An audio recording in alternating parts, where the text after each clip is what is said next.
The research ship Stellar Dawn shook violently as it fell through the thin atmosphere of Kepler 442c. Zara Veltar gripped her seat with both hands, watching the control panel flash red warnings in her native Therian script. The small vessel spun out of control, its engines dead and navigation systems completely offline. "Emergency landing protocol activated," the ship's computer announced in its calm synthetic voice, as if they were not about to crash into the rocky surface of an uninhabited mining moon. Zara's crystalline skin flickered from its normal pale blue to deep orange, the color of fear and pain among her species. She had been conducting a routine biological survey of the outer rim systems when her ship's hyperdrive malfunctioned. The emergency drop from hyperspace had damaged most of her critical systems, leaving her stranded in this remote corner of space. The ground rushed up to meet the Stellar Dawn with terrifying speed. Zara braced herself as the ship struck the surface, bounced once, then slammed into a cluster of iron-rich rocks. The impact threw her against the cabin wall with crushing force. She felt something snap in her left leg, sending waves of agony through her nervous system. Her skin blazed bright red as consciousness faded. When Zara woke, smoke filled the cabin and sparks flew from damaged circuits. She tried to stand but collapsed immediately as pain shot through her injured leg. The bone was clearly broken, and she could see dark fluid seeping through her biosuit where the fracture had torn skin. Her species healed quickly from most wounds, but compound fractures required proper medical care. She crawled to the emergency supply compartment and pulled out a basic medical kit, food concentrates, and a portable shelter unit. The communication system was completely destroyed along with the emergency beacon. Even if someone came looking for her, they would have no way to locate her exact position on this barren moon. Outside the cracked viewport, Zara could see the desolate landscape of Kepler 442c. The mining companies had stripped away most of the valuable minerals decades ago, leaving behind nothing but automated drones that continued their endless harvesting of whatever scraps remained. No intelligent life had ever been found here, and no ships visited except for occasional supply runs to the drone stations. Using her good leg and both arms, Zara dragged herself from the wreckage. She needed to find shelter before the moon's harsh night cycle began. The thin atmosphere provided little protection from radiation or temperature extremes. Her biosuit would help, but not for long without proper shelter. About 200 meters from the crash site, she found a small cave system carved into a hillside by ancient water flows. The entrance was just wide enough for her tall, slender frame. Inside, the cave extended back into darkness but seemed dry and stable. It would have to do. Zara activated her portable shelter unit, creating a small environmental bubble inside the cave. The device would maintain breathable atmosphere and basic temperature control for several weeks if she conserved power. She set up her emergency supplies and used the medical kit to stabilize her broken leg as best she could. Days passed slowly. Zara rationed her food concentrates carefully and tried to rest, but the pain in her leg grew worse instead of better. Infection had set in despite her medical efforts. Her skin had faded to a sickly gray color, and she found it harder to concentrate with each passing hour. She spent her waking moments staring at the cave entrance, hoping to see some sign of rescue. But the empty landscape remained unchanged except for the occasional mining drone hovering past in the distance, following its programmed route to extract trace minerals from the rocks. By the fourth day, Zara had accepted that no one was coming. Her research vessel had been on a solo mission, not expected to report back for another 2 weeks. Even then, the search would focus on her planned route through the main shipping lanes. Not this forgotten moon in an abandoned system. Her emergency rations were running low, and the infection in her leg had spread despite her attempts to treat it. Fever made her thoughts fuzzy and confused. Sometimes she imagined she could hear voices calling her name, but when she listened carefully, there was only the whisper of wind through the cave entrance. On the 5th day, something changed. Zara heard a new sound that didn't belong to the usual pattern of wind and settling rock. It was mechanical but different from the mining drones. This sound had rhythm and purpose, like an engine designed by intelligent hands rather than automated systems. She crawled to the cave entrance and peered out across the rocky terrain. In the distance, near her crashed ship, she could see movement. A vessel had landed, much larger than her research craft, but smaller than a typical cargo hauler. It was angular and functional, painted in faded military colors with civilian modifications added later. Zara's skin flickered between hope and fear. The ship looked human in design, though she had never seen one up close. Humans were the newest species to join the galactic community, and their reputation was mixed. Some said they were aggressive and unpredictable. Others claimed they were surprisingly compassionate for such a violent race. A figure emerged from the human ship and began examining the wreckage of the stellar dawn. Even at this distance, Zara could tell it was indeed human. The being moved with the careful precision of someone trained in dangerous environments, checking for threats while investigating the crash site. The human followed the trail she had left when dragging herself to the cave. Zara realized with growing panic that the alien would find her soon. She was too weak to run, too injured to defend herself, and had no way to communicate her peaceful intentions. Her skin turned deep blue with fear as she retreated into the shadows of her cave. Jake Morrison had seen plenty of crashed ships in his years as a salvage operator, but this one was different. The design was sleek and organic, unlike anything in human engineering databases. The whole material seemed to shimmer with an inner light, and the control surfaces had been grown rather than manufactured. He had come to Kepler 442c, following a faint energy signature picked up by his ship's sensors. The Blue Ridge wasn't officially supposed to be in this sector, but Jake had never worried much about bureaucratic boundaries. Independent salvage operators survived by finding valuable wrecks before the corporate teams arrived. The alien ship's technology was clearly advanced, possibly worth enough to keep him in fuel and supplies for months. But as he examined the crash site more carefully, Jake realized someone might have survived the impact. The emergency hatch had been opened from inside, and a clear trail led away from the wreckage. Jake followed the trail, his hand resting on the pulse pistol at his side. He had learned caution during his years in the Colonial Defense Force, before he decided that military life wasn't for him. Unknown aliens could be hostile, and he was alone on this moon with no backup if things went wrong. The trail led to a cave system carved into the hillside. Jake approached carefully, using his scanner to check for life signs. The device detected a single organism inside the cave, weak but alive. Heart rate and breathing patterns suggested the being was injured or sick. Jake switched on his flashlight and stepped into the cave entrance. What he saw inside made him freeze in amazement and concern.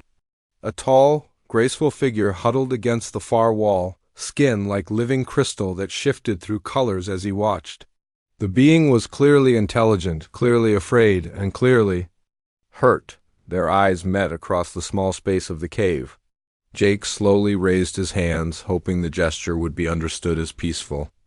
The alien skin flickered through several colors before settling on a deep blue that seemed to indicate fear or distress. Jake had no idea what he was getting himself into, but one thing was certain. This being needed help, and he was the only one who could provide it. Jake stepped deeper into the cave, moving slowly to avoid frightening the alien being huddled against the back wall. His flashlight beam revealed more details about the injured creature. She appeared to be female, though Jake had no real way to be certain about alien biology. Her skin was like smooth crystal, shifting colors as he watched. Right now it glowed deep blue, which somehow made him think of sadness or fear. The alien was tall and thin, probably 7 feet if she could stand. Upright, her limbs were longer than human proportions, graceful even in her injured state. What caught Jake's attention most was her leg, twisted at an unnatural angle and wrapped in some kind of emergency bandage that had turned dark with dried fluid. "Easy there," Jake said softly, though he knew she couldn't understand his words. "I'm not going to hurt you." Zara pressed herself harder against the cave wall as the human approached. Everything she had heard about this species suggested they were dangerous. Humans had joined the galactic community through conquest rather than peaceful contact. They were warriors who solved problems with violence. Yet this one moved carefully, speaking in gentle tones despite the harsh sounds of human language. The human stopped about 6 feet away and slowly reached into a pack on his back. Zara's skin flashed bright red in warning, but the human just pulled out a small device that beeped softly. He held it toward her, and numbers appeared on its screen. Zara recognized it as some kind of medical scanner. Jake read the scanner results with growing concern. The alien's vital signs were weak, her body temperature too low, and there were clear signs of infection. Whatever had happened to her leg was serious, and she was getting worse instead of better. He had seen similar readings in injured soldiers during his military service. "You're in bad shape, aren't you?" Jake said, more to himself than to her. He slowly reached for his medical kit, moving his hands where she could see them clearly. "Let me help." Zara watched as the human opened a white container and pulled out supplies she didn't recognize. Some looked similar to Etherian medical tools, while others were completely foreign. The human pointed to her injured leg, then to his medical supplies, then back to her. The meaning was clear enough. Her skin shifted from blue to orange as pain and fever made thinking difficult. She knew. She was dying slowly from the infection. Her emergency medical supplies had run out 2 days ago, and her body's natural healing couldn't fight the poison spreading through her system. This human might be her only chance to survive. Even if trusting him was dangerous. Jake saw the alien's skin change colors again. The orange seemed brighter than the blue, possibly indicating pain. He had treated enough battlefield injuries to recognize the signs of serious infection. Time was running out for her. "I'm going to come closer now," Jake said, even though she couldn't understand him. Something about his tone must have gotten through, because her skin flickered to a lighter shade of blue. He took that as permission. Moving very slowly, Jake approached until he knelt beside her injured leg. The smell of infection was strong, and he could see that the wound had gone far beyond what basic field medicine could handle. But he had to try something. Jake opened his medical scanner and ran it over her leg, showing her the display. The device painted a clear picture of the break and the infection spreading from it. Then he showed her his medical kit, pointing to different supplies and making simple gestures to explain what each item would do. Zara understood more than she expected. The human scanner showed her leg bone in a way similar to Etherian medical imaging. The supplies he showed her included antiseptics, antibiotics, and binding materials. This human knew enough about medicine to help her, if his alien treatments would work on her biology. Jake pulled out a small injector, filled with broad-spectrum antibiotics. He showed it to Zara, then pointed to her arm. She didn't respond for a long moment, her skin shifting through several colors.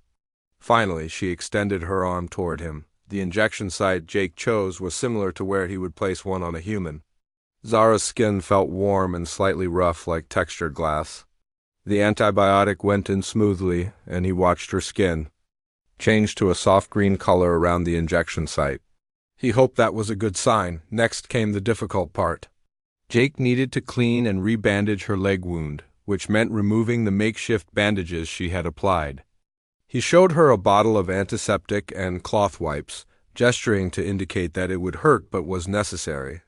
Zara nodded, a gesture that seemed universal among intelligent species. She gripped the cave wall with both hands as Jake carefully removed her emergency bandages. The wound beneath was worse than he had feared, with clear signs that infection had reached the bone itself. Jake worked as gently as possible, cleaning the wound with antiseptic while Zara's skin blazed bright orange with pain. She made soft sounds that were probably words in her language, but she didn't pull away or try to stop him. Her trust gave Jake the courage to continue. After cleaning the wound, Jake applied antibiotic gel directly to the infected tissue, then wrapped the leg in clean bandages from his kit.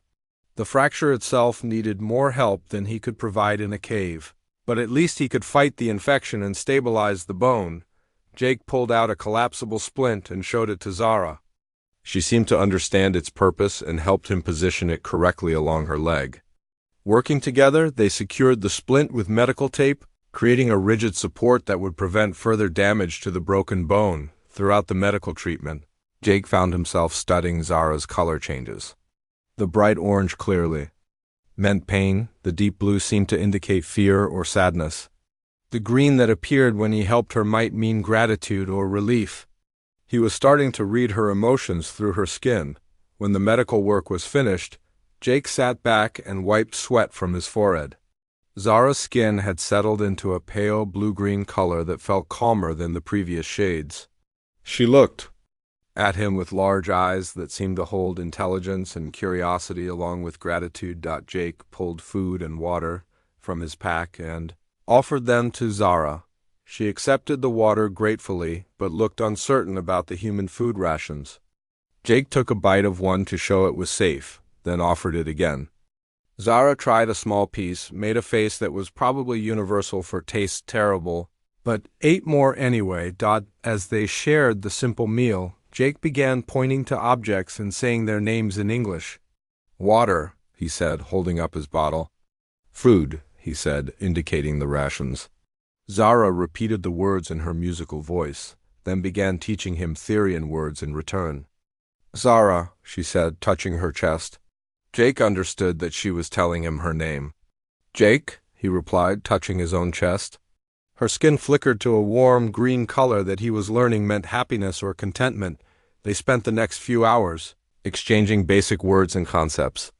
Jake learned that her species were called Therians, that she was a scientist, and that her ship had crashed while she was conducting research. Zara learned that Jake was human, that he lived on ships instead of planets, and that he had found her by accident while looking for valuable materials. The conversation continued. Jake realized that Zara's condition was still serious despite his medical treatment. She needed real medical care, equipment he didn't have in his basic field kit. His ship had better facilities, but moving her would be risky with her injured leg. Zara seemed to understand his concern. She pointed toward the cave entrance, then to herself, then made a walking gesture with her fingers. Jake shook his head and pointed to her leg, trying to indicate that she shouldn't try to walk yet. But as night fell on the mining moon, Jake knew they couldn't stay in the cave much longer. His medical supplies were limited, and Zara needed constant care until the infection was completely gone. His ship had a proper medical bay, climate control, and enough supplies to last for weeks. Jake made his decision. He would carry Zara to his ship, even if it meant risking further injury to her leg. The alternative was watching her die slowly in this cave, and that wasn't something he could accept. He tried to explain his plan through gestures and the few words they now shared. Zara's skin went through several color changes as she understood what he intended. Finally, she nodded and held out her arms to him. Jake carefully lifted Zara from the cave floor, surprised by how light she felt despite her height. Her skin changed to a soft golden color as he carried her toward the cave entrance. He didn't know what that color meant, but it felt warm and trusting. As they emerged from the cave into the alien moonlight, Jake looked toward his ship in the distance. It would be a difficult journey carrying an injured alien across rough terrain, but he had made harder trips during his military days. This time, though, he wasn't following orders or completing a mission. He was simply helping someone who needed him. Zara rested her head against Jake's shoulder as he began the careful walk toward his ship. Her skin continued to glow with that warm golden light, and Jake felt something change inside himself. For the first time in years, he was doing something that mattered beyond just surviving another day. Jake's ship looked different from anything Zara had ever seen. The Blue Ridge was built for function rather than beauty, with thick armor plating and powerful engines that spoke of a species that expected trouble wherever they went. As Jake carried her up the cargo ramp, Zara noticed weapon mounts and sensor arrays that seemed designed for military use. The interior was cramped but efficient. Jake had converted a cargo vessel into something that could serve as both home and workplace. Tools and spare parts filled every available space, while personal items were kept to a minimum. It felt like the ship of someone who had learned to live with only what was necessary. Jake carried Zara to a small medical bay near the rear of the ship. The room was basic but clean, with a narrow bed and various medical devices mounted on the walls. He placed her gently on the bed and immediately began checking the ship's atmospheric controls. "This might take a while," Jake said, though he knew. She couldn't understand most of his words yet. He showed her the control panel and made adjustments to the air mixture, temperature, and humidity. "Got to make sure you can breathe in here." Zara watched Jake work with the ship's systems. Her skin had returned to its normal pale blue color, though it flickered with other shades as her emotions changed. She was amazed that this human was willing to modify his own ship's environment to accommodate her needs. Among her own people, such generosity between strangers was rare. Jake pulled out a more advanced medical scanner from the ship's supplies and ran it over Zara's injured leg. The device was clearly superior to his portable unit, providing detailed images of the fracture. "And infection?" He studied the results with growing confidence. The antibiotics he had given her were working, and the infection was starting to retreat. Over the next few hours, Jake worked to create a living space that both of them could use. He adjusted the lighting to match what Zara seemed to prefer, softer and more blue than human normal. He modified the air recycling system to handle Therian biological processes. Most importantly, he figured out how to prepare food that Zara could eat safely. Zara helped as much as her injury allowed. She showed Jake which plants from his emergency supplies were similar to Therian foods, and which ones might be harmful to her. She taught him more words in her language while learning human terms for the ship's equipment and functions. Jake. "Good," Zara said in careful English, her skin glowing with warm green colors. "Jake helped Zara alive." "You would do the same for me," Jake replied, though he wasn't sure if that was true. He had heard that most alien species were less willing to help strangers than humans were. As Zara's condition improved over the following days, they developed a simple but effective communication system. Jake's ship had some basic translation software that helped with common words, while they invented their own gestures and phrases for more complex ideas. Zara was surprised by how quickly Jake learned her language basics. While Jake was impressed by her understanding of human technology, on the third day aboard the Blue Ridge, everything changed. Jake was in the engine room making repairs when his long-range sensors detected an approaching ship. He rushed to the control room and activated the main display, his heart sinking as he saw what was coming. A Therian vessel was approaching the mining moon, its elegant curves and crystalline construction completely different from human ship design. It was much larger than the Blue Ridge, probably a military or government ship rather than a civilian craft. Jake knew that being found here with an injured Therian could cause serious problems. "Zara," Jake called as he hurried back to the medical. Company's coming." Zara looked at the sensor display and immediately recognized the ship configuration. Her skin shifted through several colors as she read the identification codes. "Dex Norval," she said, and Jake could hear worry in her voice even without understanding. All the words. Jake gathered from Zara's reaction that she knew whoever was on the approaching ship, and that the meeting might not be pleasant. He helped her to the ship's communication console and watched as she activated a Therian transmission device he hadn't even noticed among her emergency supplies. The conversation that followed was in rapid Therian, far too fast for Jake to understand. But he could read Zara's skin colors, and they told a story of frustration and growing anger. Her skin blazed with red and orange patterns as she argued with whoever was on the other ship. When the communication ended, Zara turned to Jake with an expression he was learning to read as determination mixed with worry. "Dex come," she said in English. "Dex not happy Jake here." Jake understood the basic situation.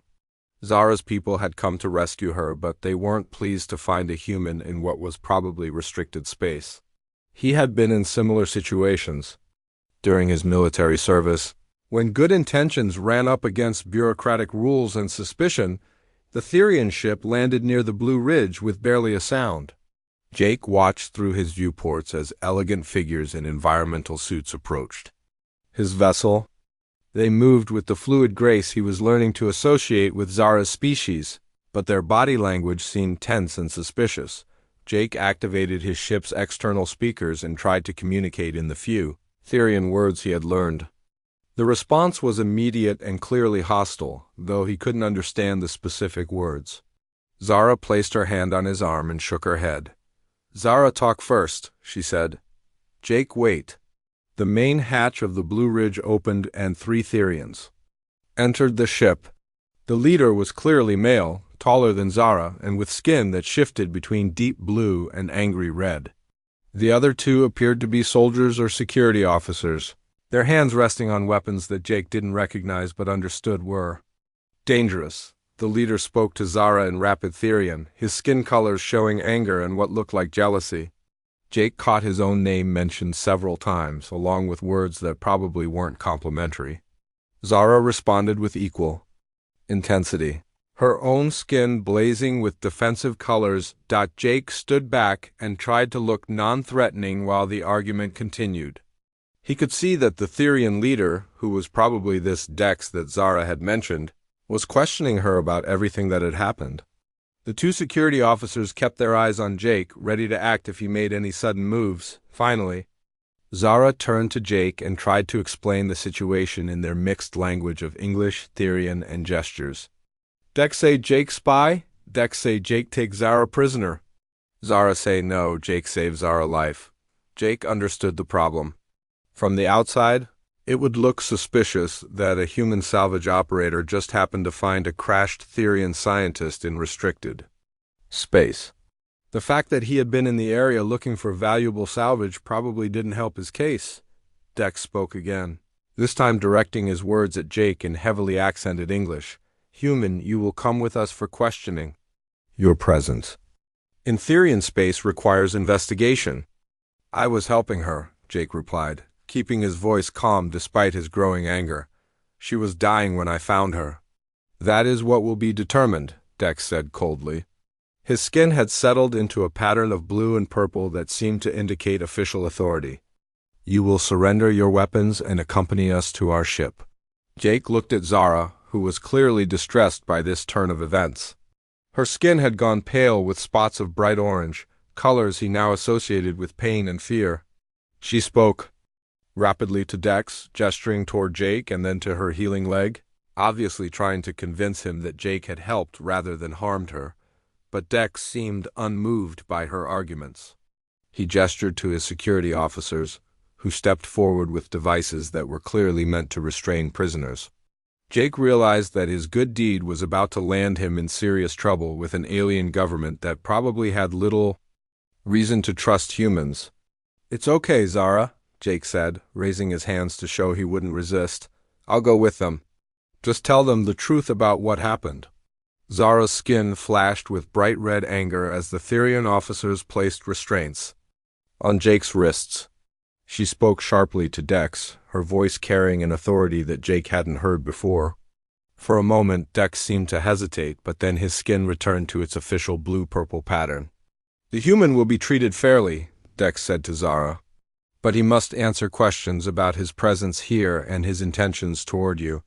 As Jake was escorted from his own ship, he caught Zara's eye one last time.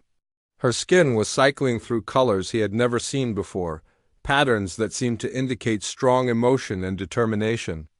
He had a feeling that she wasn't going to accept this situation quietly. The Therian ship was everything Jake had expected from an advanced alien civilization. The corridors were organic curves rather than straight lines, and the walls seemed to glow with their own inner light. Everything felt alive and flowing, completely different from the angular efficiency of human construction. Jake was placed in what was obviously a detention cell, though it was more comfortable than most human jails he had seen.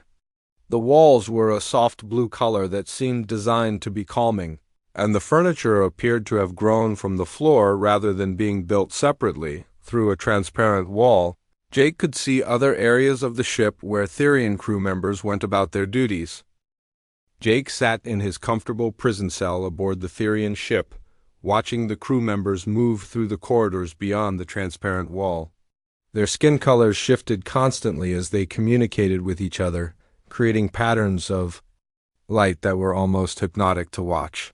He was beginning to understand that Therian society was built around this visual language that humans could barely comprehend. Captain Dex Norval appeared outside the cell several hours after Jake's arrival. His skin showed the blue-purple patterns that seemed to indicate official authority, but Jake could see flickers of other colors underneath. The Therian captain was clearly struggling with emotions he was trying to hide. "Human Jake Morrison," Dex said in his careful English. "We must speak about your presence in restricted Therian space and your contact with scientist Zara Veltar." Jake stood up from the bed and faced Dex directly. "I told you already. I found her crashed ship while doing salvage work. She was badly injured and needed help." "Salvage work?" Dex repeated, and his skin showed a flash of red that probably meant suspicion or anger. "You were looking for valuable materials to steal from our territory." "I was looking for abandoned wrecks," Jake corrected. "Nobody was using this system. Your own records probably show that the mining operations here ended years ago." Dex's skin color shifted as he considered this. Jake was learning to read the basic emotions, and he could see that the Therian captain was not entirely convinced of his guilt. There were flickers of uncertainty in the patterns across his crystalline skin. "Zara Veltar is a respected scientist and researcher," Dex said after a moment. "She is also someone I care about personally. If you have harmed her in any way, or if you intended to use her for information about our technology, you will face severe consequences." Jake suddenly understood why Dex was so suspicious and hostile. This wasn't just about territorial violations or military security. Dex had personal feelings for Zara, and finding her alone with a human male had triggered jealousy along with professional concern. "I didn't harm her," Jake said firmly. "I saved her life. If I hadn't found her when I did, she would have died from infection in that cave. Check her medical records if you don't believe me." Dex's skin shifted through several colors before settling back into official blue-purple. "The medical reports do support your story. Zara's condition was critical when you found her, and your treatment appears to have prevented her death. However, this does not explain why you were in our space to begin with." Before Jake could answer, an alarm began sounding throughout the ship. The lighting changed to a red warning color, and Jake could hear Therian voices speaking rapidly over the communication system. Dex's skin immediately blazed with bright orange patterns that Jake now recognized as fear or serious concern. A young Therian officer appeared at the cell entrance and spoke quickly to Dex in their musical language. Jake couldn't understand the words, but the officer's skin colors and urgent tone made it clear that something dangerous was happening. Dex listened to the report, his own skin cycling through various shades of red and orange. When the officer finished speaking, Dex turned back to Jake with an expression that human and Therian faces apparently shared when facing serious trouble. "A Krellian warship has entered this system," Dex said. "They are demanding that we surrender our vessel and prepare to be boarded." Jake felt his blood turn cold. He had encountered Krellian raiders during his military service, and the experience had not been pleasant. The Krellians were one of the few species that both humans and most other civilized races agreed were genuinely hostile. They took prisoners as slaves and showed no mercy to anyone who resisted them. "How big is their ship?" Jake asked. "Much larger than ours," Dex admitted. "We are a research and rescue vessel, not a warship. Our weapons are defensive only, and our engines are damaged from the rescue operation." Jake understood the situation immediately. The Therian ship was trapped, outgunned, and unable to flee. In a few hours, everyone aboard would either be dead or enslaved by the Krellians. Unless something changed quickly, his argument with Dex about territorial violations would become completely irrelevant. "You need to let me help," Jake said urgently. "I have military experience fighting Krellians. Your crew knows science and rescue operations, but they don't know combat." Dex's skin flickered through several colors as he considered this unexpected offer. "Why would you help us?" "We have detained you and questioned your motives. You owe us nothing." "Because Zara is on this ship," Jake replied without hesitation. "And because Krellians are enemies of every civilized species in the galaxy." This isn't about politics or territorial disputes anymore. The Therian captain studied Jake for a long moment, his skin showing the complex patterns that probably indicated deep thought. Finally, he activated the cell door controls and stepped back as the barrier disappeared. "What do you suggest?" Dex asked. Jake followed Dex through the ship's corridors toward what appeared to be the command center. Along the way, he saw Therian crew members preparing for battle with equipment that looked advanced, but clearly wasn't designed for serious combat. Their ship had powerful sensors and sophisticated medical facilities, but its weapons were meant for defending against pirates and small raiders, not military vessels. The command center was a circular room with flowing organic curves and displays that showed information through patterns of colored light. Jake couldn't read the Therian symbols, but the tactical situation was clear enough from the visual displays. The Krellian ship was 3 times larger than their vessel and approaching rapidly. Zara was in the command center, standing near a console covered with crystalline interfaces that seemed to respond to her touch. Her skin showed determined orange and red patterns as she worked with the ship's systems. When she saw Jake enter with Dex, her colors shifted to surprised green mixed with relief. "Jake free?" she asked in her careful English. "For now," Jake replied. "We have bigger problems than territorial violations." Dex explained the situation to his crew in rapid Therian. Jake watched their skin colors change as they understood the danger they faced. Fear was universal, but he also saw flashes of determination and courage among the patterns. These people were scientists and explorers, not warriors, but they were willing to fight for their lives. "What are our options?" Jake asked Dex. "We can surrender and hope the Krellians will be merciful," Dex said, though his skin color suggested. He knew how unlikely that was. "We can fight with our limited weapons and almost certainly lose. Or we can try to hide in the asteroid field until help arrives." Jake studied the tactical display, his military training automatically analyzing the situation. "How long until help arrives?" "At least 6 hours," Dex admitted. "Probably longer." "We can't hide that long," Jake said. "And we can't fight them directly, but there might be another option." Jake pointed to the display showing the asteroid field around the mining moon. "Those mining drones are still active, right? They use explosive charges to break up rock formations." Zara's skin lit up with sudden understanding. "Jake thinking make trap?" "Exactly," Jake said. "We reprogram the mining drones to create a minefield in the asteroid belt. When the Krellian ship follows us in, we trigger the explosives." Dex's skin showed skeptical purple patterns. "The mining drones are not designed for military use. Their explosives are meant for breaking rocks, not damaging warships." "Individually, no," Jake agreed. "But if we coordinate dozens of them and time the explosions correctly, we might be able to damage their engines or weapon systems. It doesn't have to destroy them, just disable them long enough for your reinforcements to arrive." Zara was already working at her crystalline console, her fingers dancing over interfaces that seemed to grow and change as she touched them. "Zara can reprogram drones," she said, "but need time and help." Jake looked around the command center at the assembled Therian crew. Their skin colors showed a mixture of hope and fear as they considered this desperate plan. It was risky and might not work, but it was better than surrendering to the Krellians. "How long do we have?" Jake asked. Dex checked his displays. "The Krellian ship will reach us in approximately 2 hours.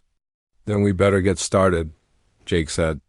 "Zara, show me how these drone control systems work." "Dex, I need you to position your ship in the asteroid field and make it look like we're trying to hide. We want them to follow us in." As the Therian crew began implementing their desperate plan, Jake felt the familiar rush of combat preparation that he remembered from his military days. But this time was different. He wasn't fighting for military objectives or following orders from distant commanders. He was fighting to protect people who had become important to him, especially the injured scientist who had trusted him enough to let him save her life. Zara worked beside him at the drone control systems, her skin glowing with focused concentration, as she reprogrammed the mining equipment for their makeshift battle. Every few minutes, their hands would touch as they reached for the same controls, and Jake noticed that her skin would flicker with warm golden colors when this happened, whatever those colors meant. Jake hoped they would all live long enough for him to find out. The Krellian warship moved through space like a predator hunting its prey. Jake watched it on the Therian ship's main display as Dex guided their vessel deeper into the asteroid field. The enemy ship was massive, dark, and covered with ports that could reduce their rescue vessel to debris in minutes. Mining drones in position, Zara reported from her crystalline console. Her skin glowed with intense concentration as she coordinated the reprogrammed machines. 47 drones ready, explosive charges armed. Jake studied the tactical display, calculating distances and timing. His military experience told him they would get only one chance at this plan. If the mining drone explosions failed to disable the Krellian ship, they would be completely defenseless against its retaliation. "Remember, we need to wait until they're deep in the field," Jake said to Dex. "If we trigger the explosives too early, they'll have room to maneuver away from the damage." Dex's skin showed nervous blue patterns mixed with determined red. "My crew is not trained for combat. If this plan fails, we will not be able to fight effectively." "It won't fail," Jake said with more confidence than he felt. "Your people are smart and brave." "That's enough." The Krellian ship entered the asteroid field, moving cautiously between the large rocks. Jake could see that its captain was suspicious of the trap, but the Krellians were also arrogant. They believed their superior firepower made them invincible against a simple research vessel. "They're taking the bait," Jake announced as the enemy ship followed their path deeper into the asteroids. "Zara, are the drones tracking their movement?" "Yes," Zara replied, her fingers dancing over the crystal controls. Mining drones following target, staying hidden behind big rocks. Jake watched the display as dozens of mining drones move silently through the asteroid field, positioning themselves along the Krellian ship's projected path. Each drone carried enough explosive charges to shatter a small asteroid. Together, they might be able to damage a warship. The Krellian vessel was now halfway through the field, close enough that retreat would be difficult, but not yet in the optimal position for their trap. Jake felt sweat on his forehead as he waited for the right moment. In his military days, he had learned that timing was everything in combat. "Incoming transmission from the Krellian ship," announced a young Therian officer. "Put it on the main display." Dex ordered. The image that appeared was exactly what Jake had expected from his previous encounters with Krellians. The alien captain was tall and thin, with gray skin and eyes like black holes. When it spoke, its voice was cold and mechanical, translated by the ship's computer into accented English. "Therian vessel, you will surrender immediately. Prepare to be boarded. Any resistance will result in the death of your crew." Dex stepped forward to respond, his skin showing official blue patterns despite the fear Jake could see underneath. "This is Captain Dex Norval of the Therian Research Corps. We are conducting legitimate scientific operations in this system." The Krellian captain made a sound that might have been laughter. "Your scientific operations are now terminated. You have 10 minutes to prepare for boarding, or we will disable your ship by force." The transmission ended, leaving the Therian command center in tense silence. Jake looked at the tactical display and saw that the Krellian ship was almost in perfect position. A few more minutes and they would have their best chance. "Dex, I need you to make them angry," Jake said quietly. "Give them a reason to chase us deeper into the field." Dex understood immediately. He activated the communication system and sent a message that Jake couldn't understand but that made every Therian in the command center flinch.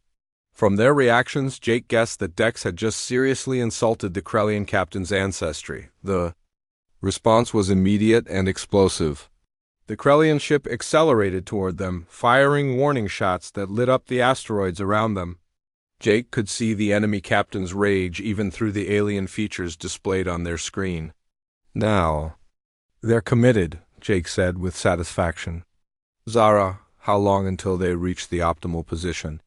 3 minutes, Zara replied, her skin cycling through orange and red patterns of concentration and stress. Jake watched the display as the Krellian ship moved deeper into the asteroid field, surrounded by mining drones that appeared on sensors as nothing more than small pieces of space debris. The enemy captain was focused on catching the Therian vessel, and probably wasn't paying attention to the automated mining equipment scattered throughout the area. 2 minutes, Zara announced. The Krellian ship fired again, this time with weapons meant to disable rather than warn. Energy beams struck the asteroids near the Therian vessel, sending chunks of rock spinning through space. Dex piloted their ship with skill, dodging between the larger asteroids while staying just far enough ahead to keep the enemy following. 1 minute, Zara said, her voice tight with tension. Jake felt the familiar calm that came over him during combat situations. Time seemed to slow down as he focused on the tactical display, watching the Krellian ship move into the center of their improvised minefield. The mining drones were positioned perfectly, hidden behind asteroids and ready to deliver their explosive cargo. Now, Jake said quietly. Zara's hands moved across her crystalline controls with fluid precision. On the tactical display, Jake watched as dozens of mining drones emerged from their hiding places behind asteroids and raced toward the Krellian ship. The enemy vessel had only seconds to react before the first explosions began. The mining charges were designed to shatter rock, and they performed exactly as intended when they struck the Krellian ship's hull. Explosions bloomed across the warship's surface in a chain reaction of light and debris. The ship's shields flared and overloaded under the coordinated assault, leaving the hull exposed to direct damage.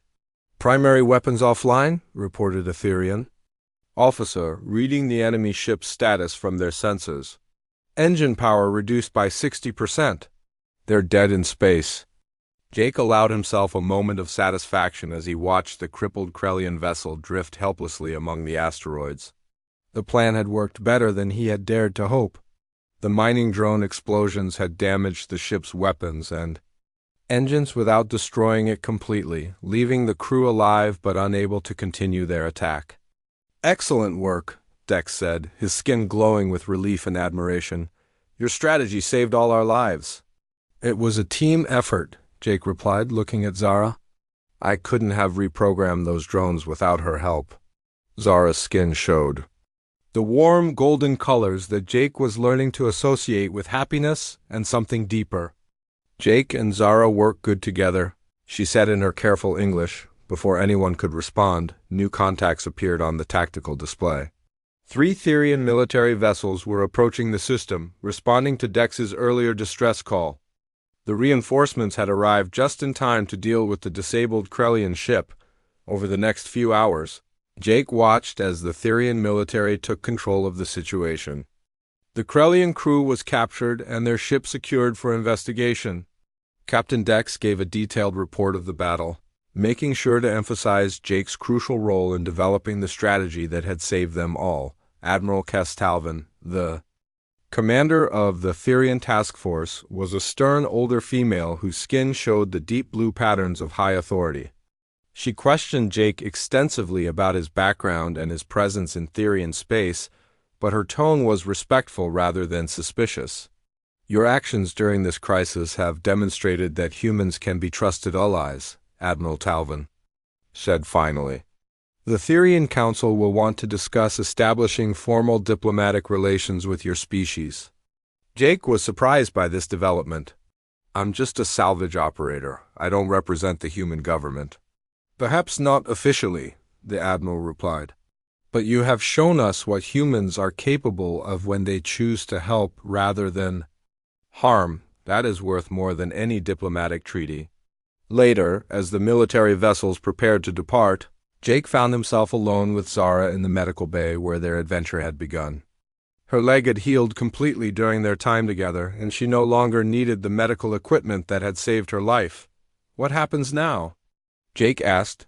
Zara's skin cycled through several colors before settling on a pattern Jake had never seen before. It was warm and golden like happiness, but deeper and more complex. "Zara resigned from research corps," she said. "Want to explore galaxy with Jake?" Jake felt his heart skip a beat. "Are you sure? You'd be giving up your career, your home, everything you know." "Jake give up safe life to save Zara," she replied. Now Zara choose new life with Jake. Jake took her hand, marveling at the warm texture of her crystalline skin. It won't be easy. My ship isn't built for comfort and salvage work can be dangerous. Zara's skin glowed brighter. Jake teach Zara about human courage. Zara teach Jake about theory and science. Together make good team.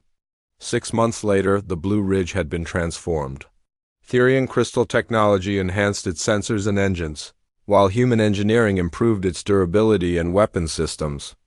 Jake and Zara had become the galaxy's first successful human-Therian partnership, opening new possibilities for cooperation between their species. They worked together as equals. Combining Jake's practical experience with Zara's scientific knowledge,